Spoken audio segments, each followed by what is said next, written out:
Movie की शुरुआत में हम एक बेड के ऊपर एक ओल्ड लेडी को लेटा हुआ देखते हैं, जिसके गिर्द इसकी फैमिली के लोग जमा होते हैं। ये ओल्ड लेडी अपने मरने के करीब है। लेडी अपने ग्रैंडसन को कहती है कि तुम एक बहादुर लड़के हो। मुझे याद है जब मेरी ग्रैंड माँ की डेथ होने वाली थी तो मैं काफी ज्यादा डरी हुई थी और इनके रूम में भी नहीं जा रही थी। बच्चा अपनी ग्रैंड माँ से कहता है कि मैं बिल्कुल भी नहीं डरता, हमारी मॉम ने हमें बताया कि आप हमसे बहुत ज्यादा प्यार करती हैं। तभी ग्रैंड माँ कहती है कि बिल्कुल ऐसा ही है, मैं तुम लोगों से बहुत ज्यादा प्यार करती हूँ। तभी सीन शिफ्ट होके सीढ़ियों से नीचे एक लाउंज में आ जाता है, जहाँ पर दो आदमी यूनिफॉर्म पहने बैठे हैं, जिनमें से एक सीनियर जिसका नाम पीटर है और एक जूनियर जिसका नाम साइमन है। शहर के अंदर वबाई मर्ज फैले होने की वजह से जो भी लोग फौत होते हैं, इनकी डेड बॉडीज को लेने के लिए हुकूमत ने एक इदारा बनाया। ये दोनों लोग उसी के लिए यहाँ पर बैठे हुए हैं। पीटर काफी ज्यादा संजीदा और एक्सपीरियंस्ड है। वो टाइम पास करने के लिए एक मैगजीन देख रहा होता है, लेकिन इसके साथ साइमन बैठा होता है जिसकी एज काफी कम है। वो काफी ज्यादा उकताहट में और जल्दी में होता है। यहाँ हमें पता चलता है कि दोनों लोग इसी इंतजार में है कि जैसे ही ओल्ड लेडी की डेथ होगी ये उसकी डेड बॉडी को रिसीव करके यहाँ से चले जाएंगे। साइमन गुस्से में कहता है कि आखिर ये बुढ़िया कितना टाइम लेगी मरने में। सिचुएशन काफी ज्यादा संजीदा होती है।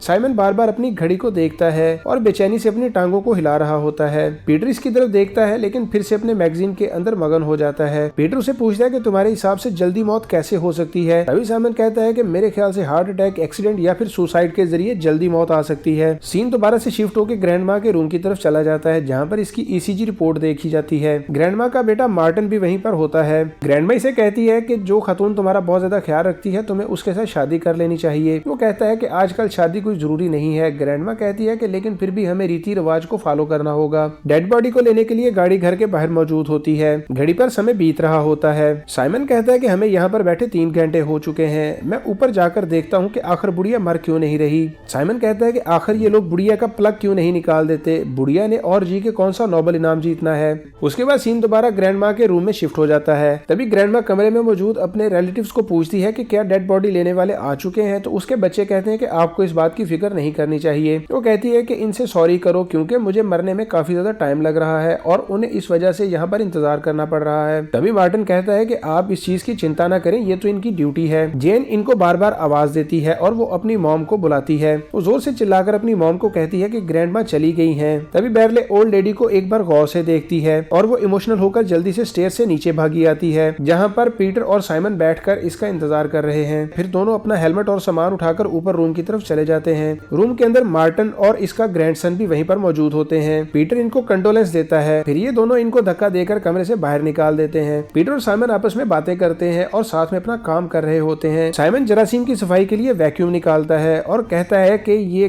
गन है, मैं इसे यूज कर सकता हूँ। पीटर साइमन को कहता है कि प्रोफेशनल तरीका नहीं है, इसका नाम वैक्यूम है, इसको गन नहीं कहते। इस पर दोनों के अंदर बहस हो जाती है और साइमन बार बार पिस्टल पिस्टल कहकर पीटर को छेड़ता है। ग्रैंडमा भी इनकी बात सुनकर पिस्टल का नाम सुनकर आंखें खोलती है क्योंकि वो अभी जिंदा है, अभी वो मरी नहीं थी। तभी पीटर और साइमन उसे कस के पकड़ लेते हैं और साइमन वैक्यूम को इसकी कनपट्टी पे रख देता है ताकि वो गन समझ के डर जाए और इसको हार्ट अटैक आ जाए और इसकी फौरन डेथ हो जाए। तभी साइमन जल्दी से वैक्यूम को चला देता है, जिससे प्रेशर की वजह से ओल्ड लेडी का भेजा बाहर आ जाता है और इनके हेलमेट और कपड़ों के ऊपर भी इसके छींटे पड़ जाते हैं। तभी साइमन ग्रैंडमा को देखकर खुश होता है कि हमारा मिशन पूरा हो गया। पीटर डॉक्यूमेंट्स के फॉर्म लेकर नीचे आ जाता है और बेरले से फॉर्म साइन करवाने का कहता है। बेरले पेपर्स पर साइन करते समय इसके कोट पर लगे हुए ब्लड को देखकर पूछती है कि ये ब्लड किस चीज का है, ये पहले तो नहीं था। तभी पीटर इसे कहता है कि कोई खास बात नहीं है, ये एक रूटीन मैटर है। तभी पीछे से साइमन की आवाज आती है जो ओल्ड लेडी को बांधकर सीढ़ियों से घसीटते हुए नीचे ला रहा होता है। जैसे ही बेरले आवाज सुनकर पीछे की तरफ देखती है तो वो रुक जाता है। पीटर बेरले का ध्यान वापस पेपर्स पर साइन करवाने की तरफ करता है। साइमन जल्दी से ओल्ड लेडी की डेड बॉडी को घसीटते हुए बाहर ले जाता है। पीटर बेरले को गुड बाय कहने के बाद वहाँ से बाहर निकल जाता है। तभी पीटर साइमन से कहता है कि तुम्हारा राज मेरे पास महफूज ही रहेगा। दोनों बातें करते हैं। साइमन कहता है कि ये मर्डर है। उसके बाद पीटर आकर ड्राइविंग सीट पर बैठ जाता है, लेकिन साइमन पीछे खड़ा एक्टिंग करता है। पीटर बैक व्यूमर से ये सारा कुछ देख रहा होता है। तभी साइमन वहाँ पर बेहोश होकर गिरने की एक्टिंग करता है। पीटर कहता है कि तुम्हें तो जाने की जल्दी थी, इसलिए ये ड्रामा बंद करो।